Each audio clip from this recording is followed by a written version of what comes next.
Assalamualaikum warahmatullahi wabarakatuh. Perkenalkan, saya Ibu Jahara dari UPT SMP Negeri 4 Galeson Selatan, calon guru penggerak Angkatan 10 dari Kabupaten Takalar. Kali ini saya akan mewawancarai dua kepala sekolah tentang bagaimana penanganan kasus dilema etika di sekolah selama ini. Selamat menyaksikan.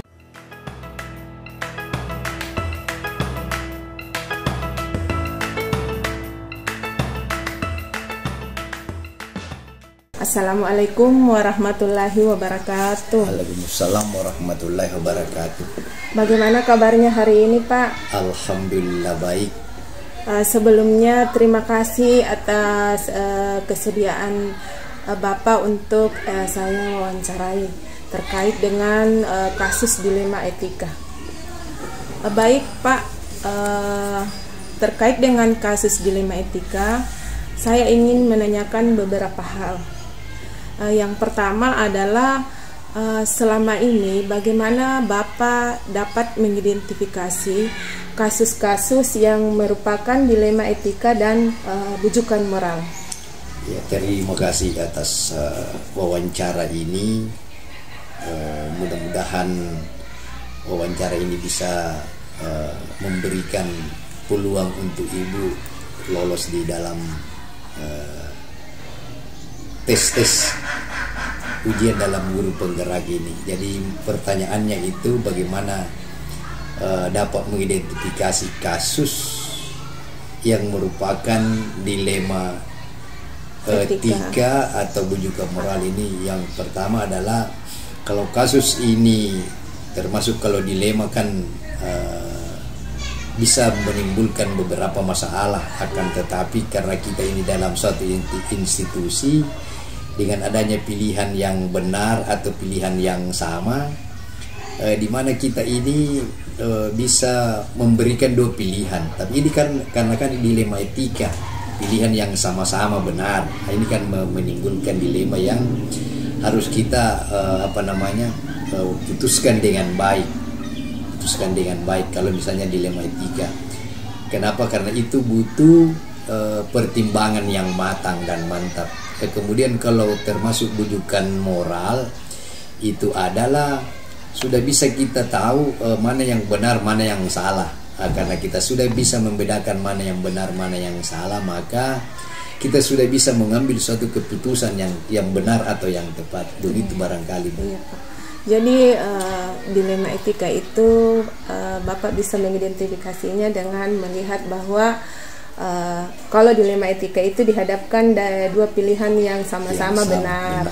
Kemudian bujukan moral itu antara benar lawan salah. Makasih banyak, Pak. Kemudian pertanyaan kedua, selama ini bagaimana Bapak menjalankan pengambilan keputusan di sekolah, terutama untuk kasus-kasus di mana ada dua kepentingan yang sama-sama benar atau sama-sama mengandung nilai kebajikan? Ya, terima kasih, Bu, atas pertanyaannya yang kedua. Kalau saya selaku pimpinan di unit SMP Negeri 4 Galeson Selatan ini dalam menjalankan atau mengambil suatu keputusan, terutama untuk kasus di mana ada dua kasus yang yang sama, kemudian ada kepentingan di dalamnya, maka saya mengumpul atau saya memberitahu kepada para wakasek dan para guru-guru apa tujuannya untuk mencari solusi yang terbaik atau meminta bagaimana tanggapan guru atau para wakasek.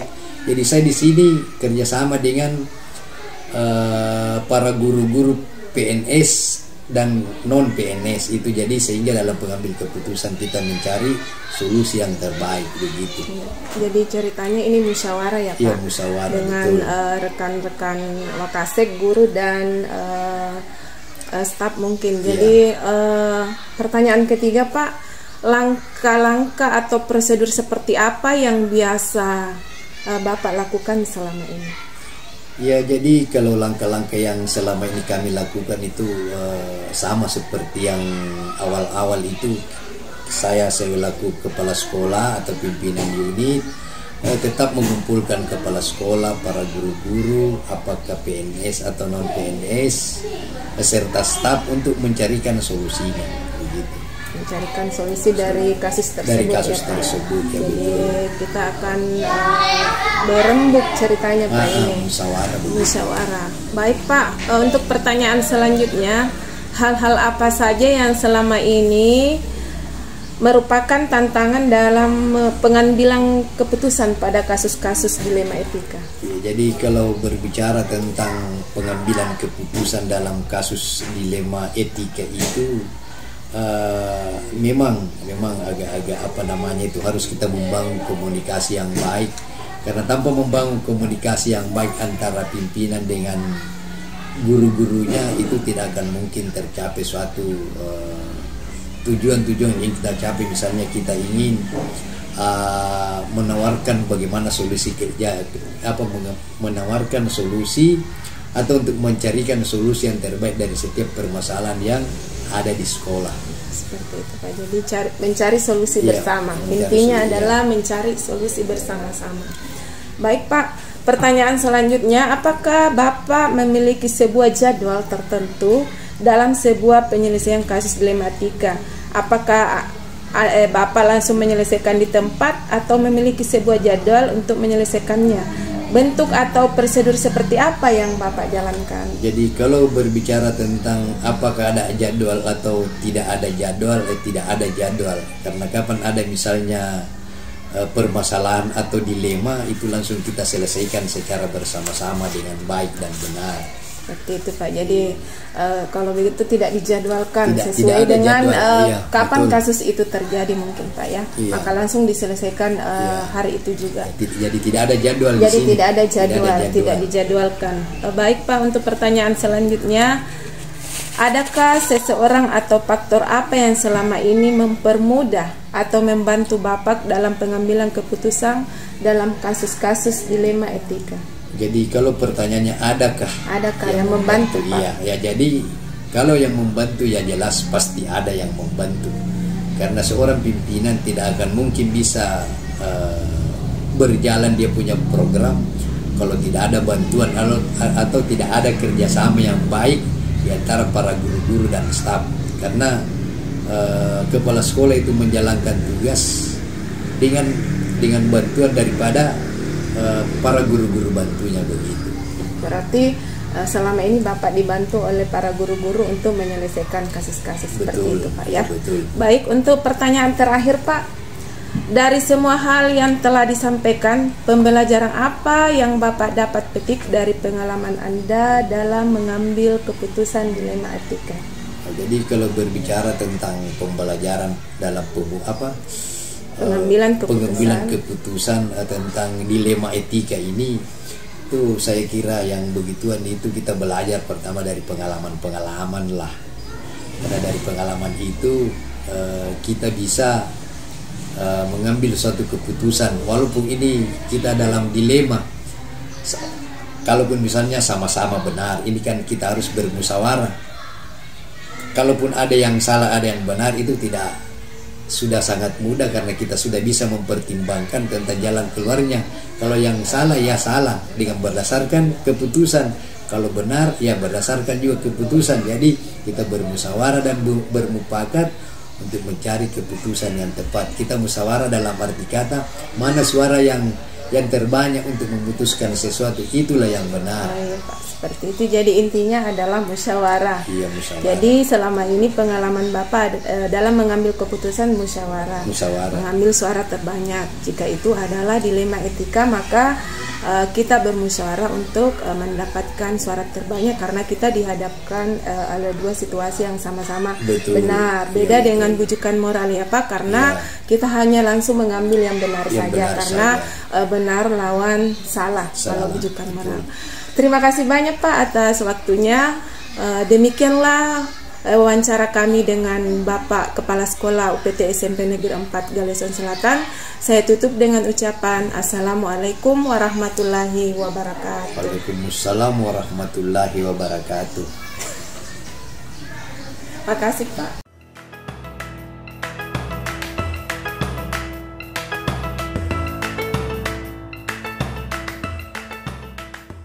Assalamualaikum warahmatullahi wabarakatuh. Waalaikumsalam warahmatullahi wabarakatuh.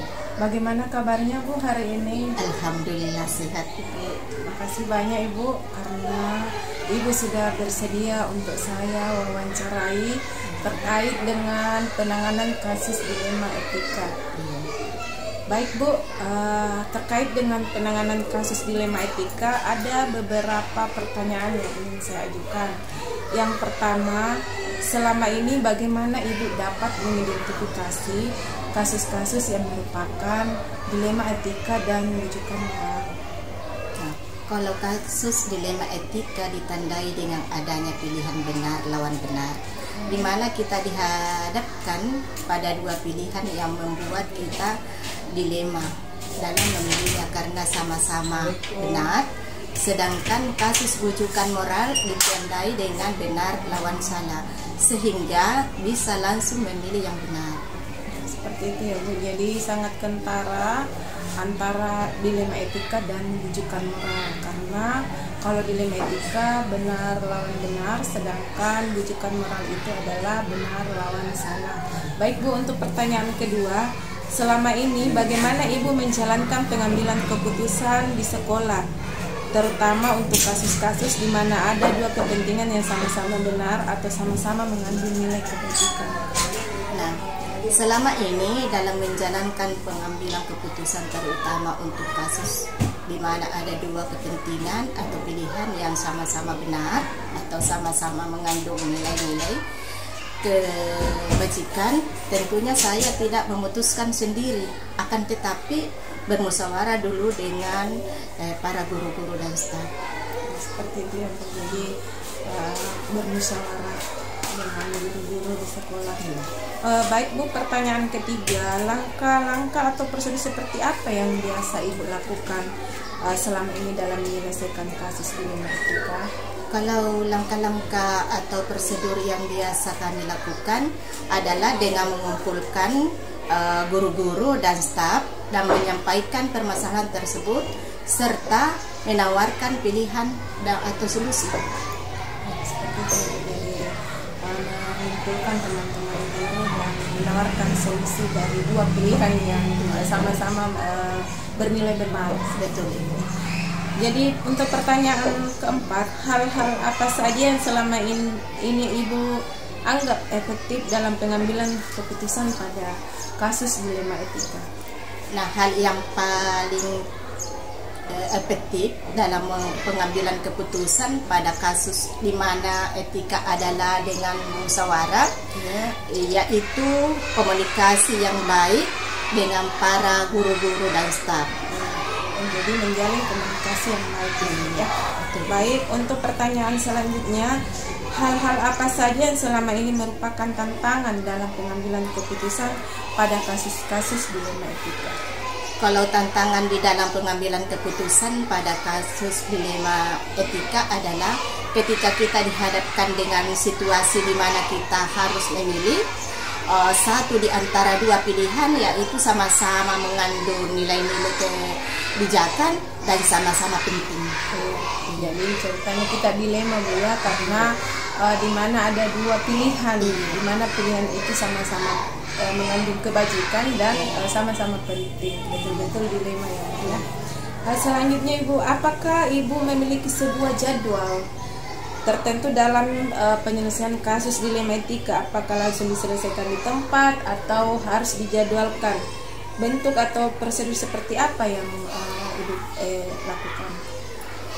Kalau tidak ada jadwal dalam penyelesaian dilema etika, karena jika ada kasus langsung diselesaikan dengan pihak yang terlibat di dalamnya. Jadi tidak dijadwalkan, tergantung dari kalau ada kasus kita langsung menyelesaikannya seperti itu ya.